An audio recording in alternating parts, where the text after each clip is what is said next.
Olá, bom dia, queridos amigos. Sejam todos bem-vindos ao terceiro episódio do projeto Setembro o Ano Todo, cuidando da saúde mental e espiritual, realizado pelo Centro Espírita Bezerra de Menezes, Amor e Caridade.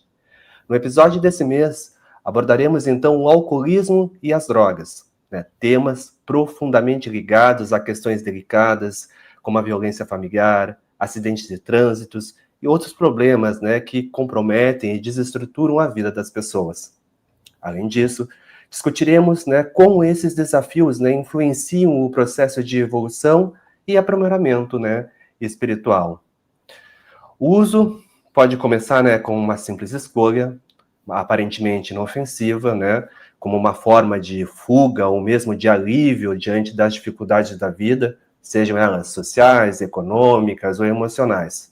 No entanto, esse caminho pode se tornar, então, uma prisão silenciosa. Então, o alcoolismo e as drogas destroem vidas, famílias e sonhos. Mas há esperança, é possível recomeçar e você não está sozinho.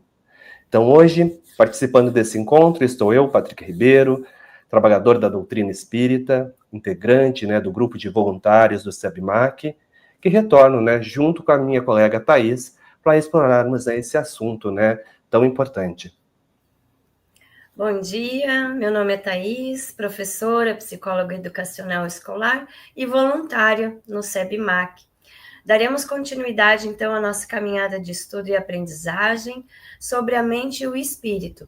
Nesse encontro, vamos falar sobre o alcoolismo e as drogas, vícios que são manifestações inferiores da alma humana e se apresentam como um sério problema de saúde pública para todos os países do mundo.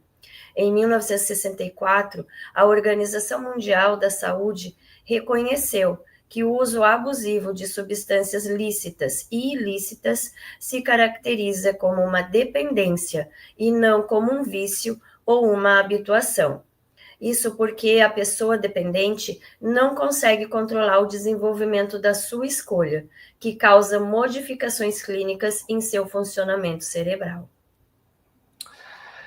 E a OMS, então, ela estima que atualmente 90 mil pessoas morrem no Brasil devido ao consumo de álcool, que é um número, então, alarmante, que reflete em um consumo superior aí à média mundial. Os dados mostram que no Brasil, jovem entre 15 a 19 anos que consomem álcool, 43,3% o fazem de forma abusiva e 8,4% consomem então de forma pesada e contínua, padrões de consumo extremamente preocupantes e que traz consequências imediatas, como um maior risco aí de ocasionar acidentes de carro, envolvimentos em brigas, gravidez não planejada, infecções sexualmente transmissíveis. E outro dado também alarmante apontam que 95% dos jovens iniciam o consumo do álcool por volta já dos 13 anos de idade. Isso é muito grave e uma realidade realmente preocupante. E ainda, o relatório da OMS de 2024 revela que cerca de 400 milhões de pessoas em todo o mundo vivem com transtornos por uso de álcool e drogas, sendo então 209 milhões com a dependência de álcool. Então, atualmente, a ciência que estuda os problemas relacionados ao uso descontrolado de substâncias psicoativas deixou então de utilizar o termo vícios e passou a adotar o conceito de dependência química. Então, com essa mudança, em vez de ser vista apenas como uma questão de falta de força de vontade, a dependência química é abordada então como uma doença que exige realmente um tratamento adequado. Uma substância, então, psicoativa é qualquer substância química ou natural, que age principalmente no sistema nervoso central, onde ele altera a função cerebral, muda a percepção, o humor, o comportamento e a consciência. Além dos casos relacionados diretamente ao consumo dessas substâncias, são considerados também como dependência alguns comportamentos que se tornam compulsivos, como jogar, comer, amar, fazer sexo, comprar, trabalhar e etc. E segundo, então, a OMS, a dependência química é uma doença, então, que destrói o ser humano, física, psíquica, mental, social e espiritualmente. E cerca de 2/3 das pessoas que cometem suicídio sofrem então de depressão ou alcoolismo, sendo que o álcool causa um maior dano e o sofrimento do que todas as outras drogas juntas. E aí a gente vai começar, né, esclarecendo alguns pontos importantes para as nossas considerações de hoje. A primeira delas é que tanto o alcoolismo como as drogas são considerados transtornos mentais e comportamentais, se enquadrando como dependência química e se caracterizando pelo uso compulsivo de substâncias. E por isso vamos tratar o conjunto, pontuando algumas questões necessárias conforme a particularidade de cada um.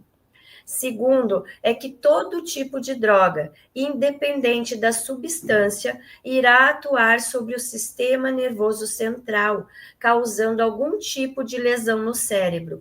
A diferença está na escolha dessa substância.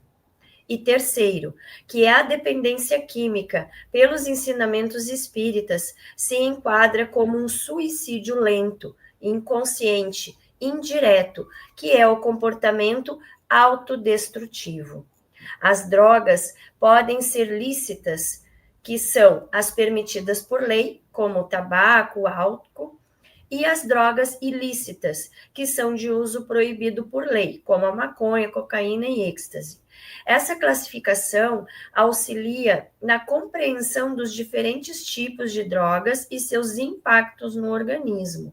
E assim, já deixamos claro que o álcool é sim uma droga que, embora seja legal e socialmente aceita, ele deteriora o sistema nervoso central.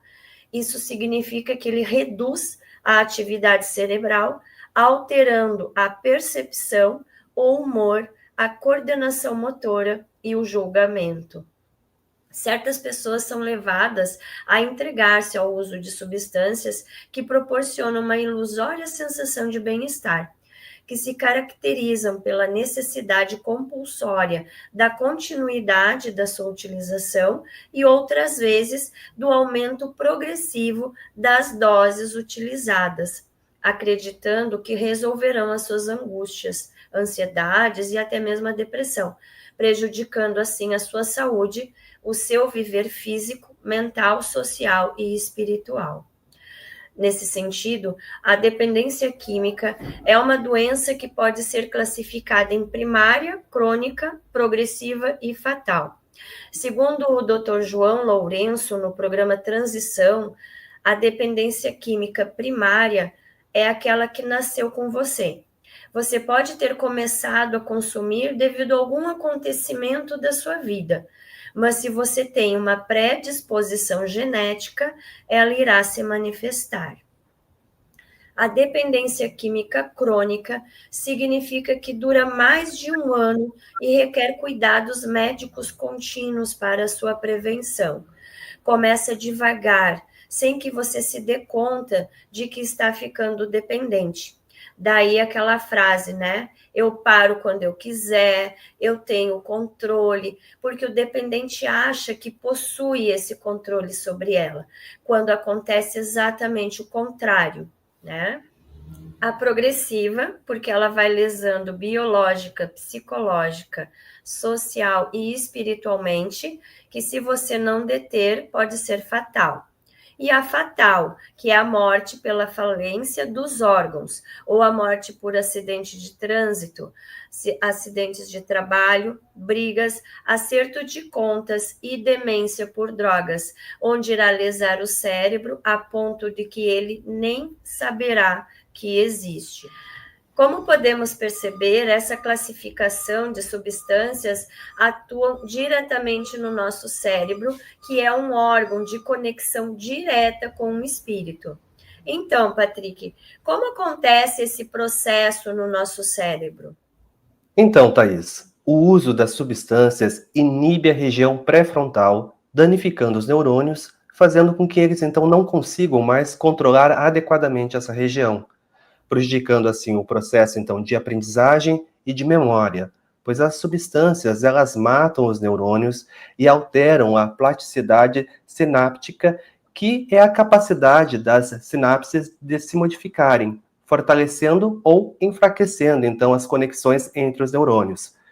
E o que são, então, essas sinapses? São regiões, então, de contato entre os neurônios e outras células que são responsáveis, então, por transmitir os impulsos nervosos e as informações, então, entre as células.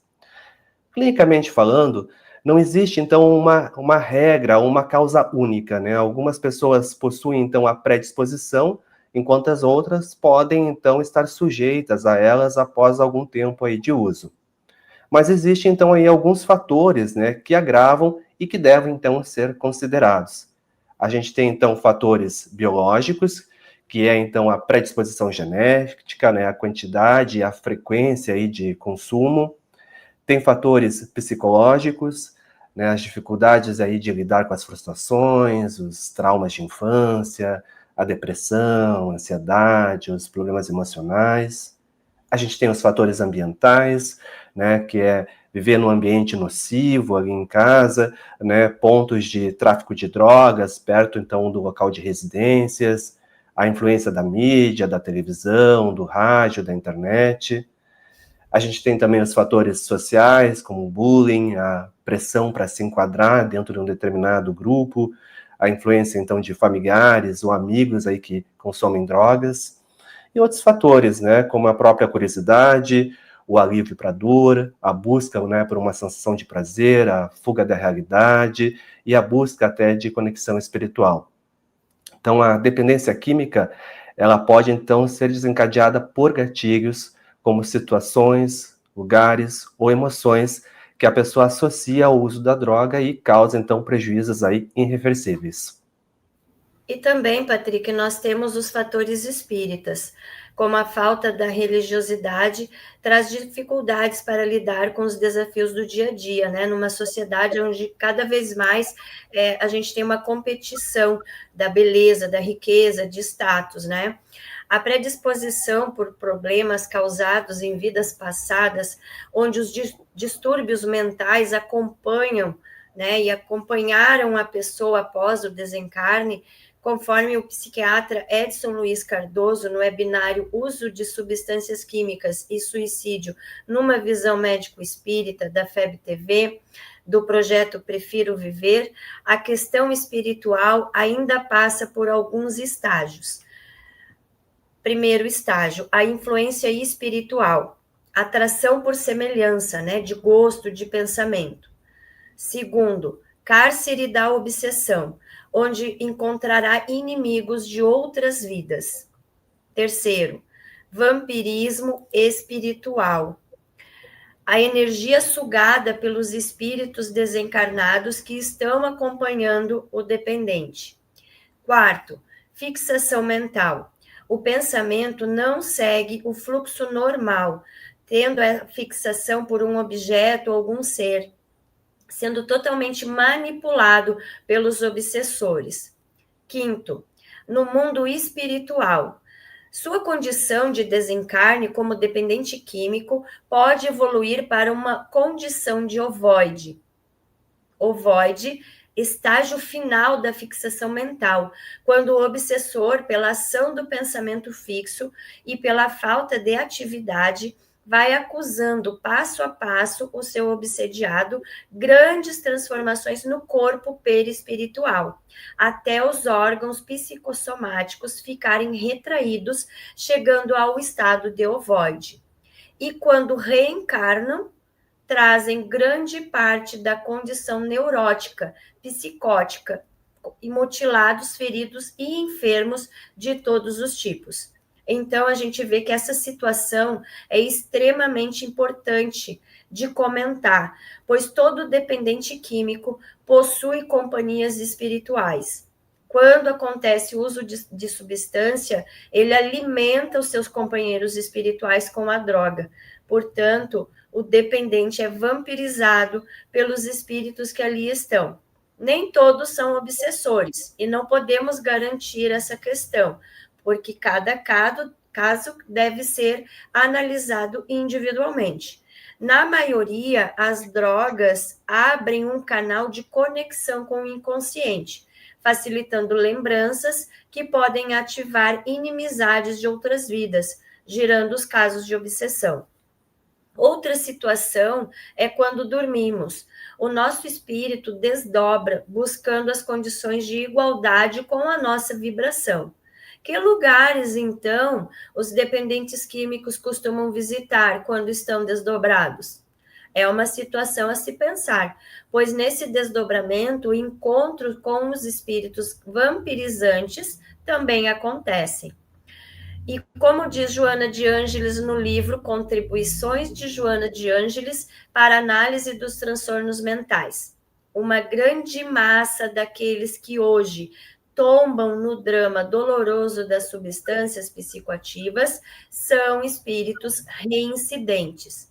Ou seja, uma pessoa com dependência química que reencarna primeiro deverá dar conta da situação do desencarne por suicídio indireto.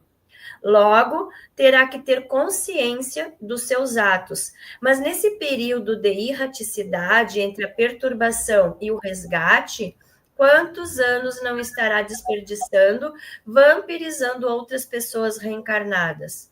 Quanto tempo não estará agravando sua situação futura? Ao se conscientizar de sua situação, deverá reencarnar, e ao reencarnar, trará toda a carga que deve reaver. E é por isso que se trabalha com a recuperação, pensando no indivíduo e não na droga, e pensando também na recuperação e não na cura. Joana de Ângeles, no mesmo livro, ainda nos esclarece: adversários desencarnados que se demoram à espreita de sua vítima utilizam-se dos sonhos e viagens para surgirem na mente do viciado, no aspecto perverso em que se encontram, causando pavor e fixando matrizes psíquicas para futuras obsessões. Então, gente, o caso é muito sério. Agora, então, vamos refletir sobre o consumo de álcool e drogas.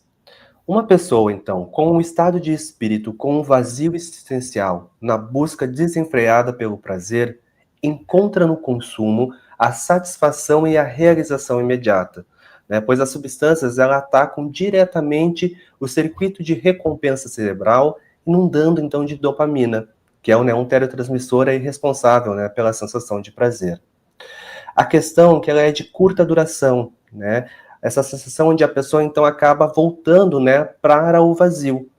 Só que a diferença é de ser agora mais profundo do que era antes, agravando a sua sensação, então, de vazio e aumentando, né, essa necessidade de buscar doses maiores. E com isso vai criando aí um ciclo vicioso, né, e um estado de dependência. No vídeo, então, Entre Dois Mundos, Álcool é Droga, foi apresentado, então, 2 questionamentos importantes aí para a nossa reflexão. Consumir socialmente faz mal? Então, antes de tudo, é importante a gente se perguntar, né? Por que eu bebo? Isso realmente me faz bem? O que esse hábito agrega à minha vida? Então, o equilíbrio, ele é fundamental. E é preciso, então, a gente reconhecer e respeitar os limites e não ultrapassá-los. É necessário a gente diferenciar equilíbrio, abuso e consumo. E a doutrina, então, sempre enfatiza a importância do equilíbrio, alertando, então, contra o uso de substâncias que possam comprometer o poder de decisão e o autocontrole. Mas vamos aprofundar um pouco mais. Se eu não consumir, eu ainda consigo interagir? Essa é uma pergunta que cada pessoa deve se fazer, né? Se a resposta for não, é um sinal aí que há uma dependência externa, né, para se sentir aí confortável socialmente. Então, isso está relacionado aí à reflexão sobre a reforma íntima, a necessidade nossa, né, de superar a dependência de algo externo para se sentir bem. Então, é importante a gente ter cuidado, estar atento aí às consequências desse hábito, pois o consumo, então, ele pode levar, né, aí à perda de controle, fazendo que a gente, então, ultrapasse esses limites aí sem perceber. Então, nós temos o livre-arbítrio para decidirmos, mas, no entanto, essa liberdade vem com um peso, a responsabilidade de escolher o bem ou o mal, agir com amor ou com egoísmo, buscar a verdade ou sim acomodar na ignorância. Cada decisão tem consequência que reverbera na alma. E o crescimento espiritual exige de nós escolhas conscientes. Então não basta ter liberdade, é necessário a gente usá-la para poder evoluir, para poder aprender com os erros e buscar a verdade. Então o livre-arbítrio não é apenas uma ferramenta para satisfazer desejo, é uma via para a iluminação espiritual.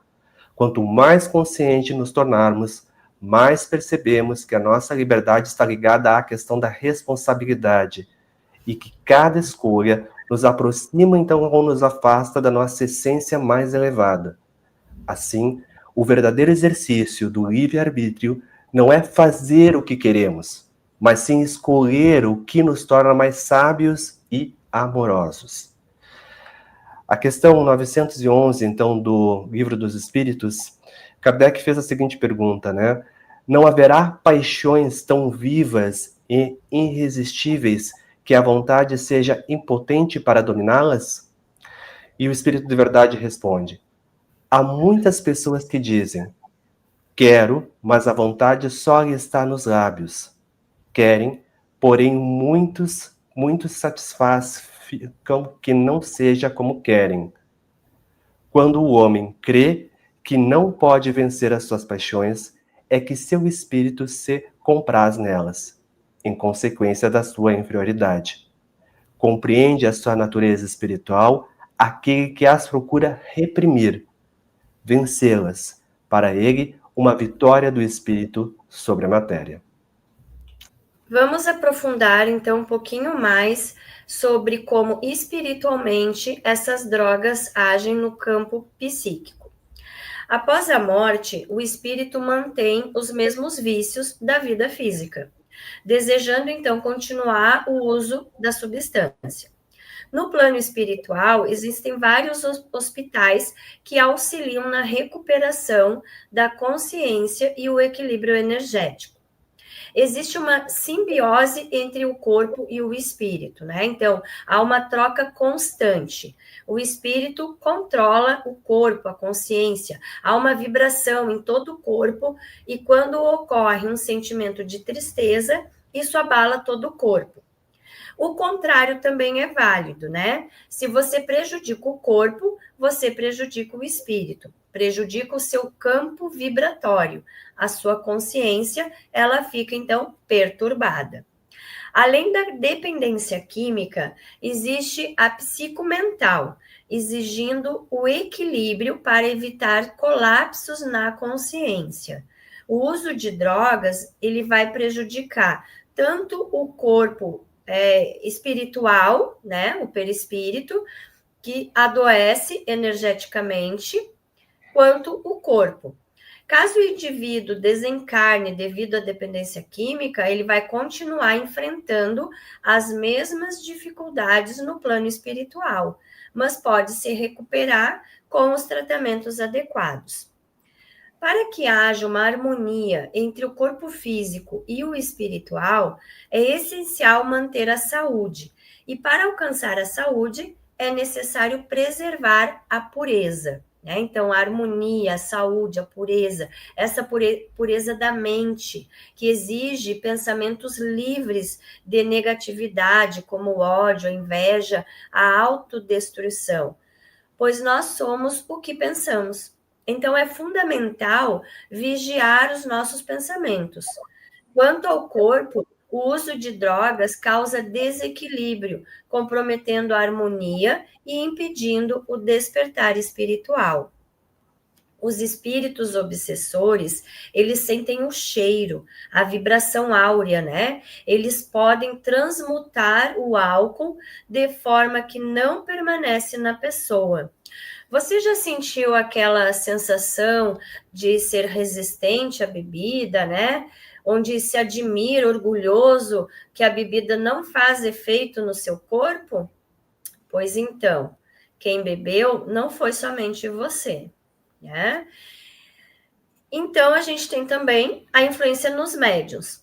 A doutrina espírita esclarece que a mediunidade exige equilíbrio e lucidez, pois a sintonia espiritual é influenciada pelo estado físico, mental e emocional do médium. O álcool altera a consciência, reduz o discernimento e pode abrir brechas para influências espirituais menos elevadas. Pode ter seus pensamentos e fluidos etéreos prejudicados e atrair para si espíritos que podem sugar a sua energia vital, acarretar a estafa espiritual, levando o médium a interromper a sua missão mediúnica. Aqui a gente está falando do álcool, mas essa observação ela serve para qualquer tipo de drogas. Importância da família e exemplo, então, dos pais, né? Os pais, eles têm responsabilidade perante si e responsabilidade perante a espiritualidade que os assiste ao aceitar receber esses espíritos, né, como filhos. Eles precisam atuar dando exemplo e não podem se contradizer nesse exemplo, atuando, então, como orientadores e apresentando, então, as causas e efeitos do uso. Então, realizar monitoramento, né, acompanhar os círculos de amizades, o desempenho escolar e as atividades dos filhos, né, para reduzir aí a chance de envolvimento com as substâncias, né, realizar a educação, trazer informação, né, pais bem informados, então, podem educar seus filhos sobre os riscos do álcool, das drogas, ajudando-os, né, a tomar decisões aí conscientes, né, ter regras e limites claros, né, definir as regras, explicar as consequências, né, ajuda então a estabelecer aí todo um senso, né, de responsabilidade. Então a família, né, ela tem um papel aí fundamental na formação dos valores e na proteção dos filhos, né, pois ela exerce essa grande influência nessas construções dos valores e do comportamento dos filhos desde a da infância. Então, o exemplo de hábitos saudáveis dentro do lar é um dos fatores mais poderosos, já que as crianças, né, tendem então a modelar o comportamento dos pais ou dos seus responsáveis. Então, portanto, a família tem um papel então preventivo, educativo e protetor na formação dos filhos mais resilientes aí às influências então, né, negativas. E a partir daí, né, Patrick, a gente vai falar um pouquinho sobre o tratamento e o diagnóstico. O diagnóstico, ele se dá principalmente através da própria pessoa em aceitar que tem um problema. Então, é necessário fazer um exame de consciência. Se, por exemplo, você deixa de fazer coisas, né, estar com pessoas para poder consumir, se você está causando sofrimento a pessoas que vivem com você, né? Ouça sua família nesse sentido, porque essa aceitação ela é muito importante, principalmente quando a gente fala do álcool, que é uma bebida, né? Aceita pela sociedade, muitas vezes as pessoas não se dão conta que estão já dependentes. Então, muitas vezes, o deixar de fazer alguma coisa porque não pode dirigir, né? Deixar com a família em algum lugar porque não vai poder beber e não vai poder dirigir, é um sinal de alerta, né? Após essa aceitação, deve-se procurar um médico especializado, psiquiatra, para então começar o tratamento. Ela pode ser tratada, né? Mas como é crônica, o maior desafio no processo de recuperação é evitar a recaída. O tratamento médico, então. A medicina dispõe de admiráveis recursos importantes para controlar, né? O tratamento médico ele vai se basear fundamentalmente na assistência psiquiatra com medicação e terapia, né? A participação em programas de reabilitação é muito importante. Então, você pode, de repente, procurar alcoólicos anônimos, narcóticos anônimos, que vai ajudar muito de você se sentir inserido, né, na sociedade onde tem muitas pessoas com um problema parecido com o seu. Em alguns casos, a internação para desintoxicação é necessária. E é importante salientar que somente o médico pode inserir medicação ou retirar essa medicação, para evitar que o dependente troque uma dependência por outra. O tratamento espiritual, então, ele deve ser feito paralelamente ao tratamento médico, né? Tanto para a prevenção quanto para o tratamento propriamente dito. Além da prece e da fé, que são os fundamentais para essa modalidade, outros recursos são utilizados, como o passe magnético, a água fluidificada, né? Em alguns casos, a desobsessão. E vale ressaltar a importância de não frequentar os mesmos lugares que antes, evitar algumas companhias que podem influenciar na recaída. A reeducação da alma requer a completa adesão do dependente ao tratamento instituído, tanto no plano físico como no plano espiritual. Nesse sentido, o apoio familiar é muito importante, ele é essencial, pois muitas vezes os dependentes químicos têm problemas de relacionamento e comunicação com seus familiares. Os familiares e os amigos também devem estar atentos para a expectativa criada em relação a esse comportamento, né, de buscar a cura, pois essa atitude causa esperança aonde não existe, frustrando as tentativas e fazendo muitas vezes que ocorra desistência em ajudar o dependente. O tratamento eficaz é individualizado, levando em conta as necessidades e circunstâncias específicas de cada pessoa. Todo o trabalho de recuperação está por cada dia. Viver um dia de cada vez, sem usar qualquer tipo de substância. Então, estamos chegando ao fim do nosso terceiro vídeo do projeto Setembro Ano Todo. Agradecemos aí a presença de todos e convidamos também para assistirem aí os episódios anteriores, né? Curtam, comentem e compartilhem. Esse vídeo, então, faz parte de uma sequência mensal de episódios que iremos tratar, né, sobre os diferentes temas aí relacionados com as doenças mentais, sobre as suas formas de prevenção, a importância do acolhimento, né? Todos esses assuntos sempre aí à luz da doutrina espírita. Então, meus amigos, vamos viver de forma consciente em relação às nossas ações, pois essa atitude abre portas aí para uma vida mais plena e significativa. A cada dia, busque se superar e alimentar a esperança passo a passo. Assim, todas as dificuldades e obstáculos serão superados e você vai alcançar aí a vitória. Então, cada esforço nesse caminho contribui para a transformação que buscamos.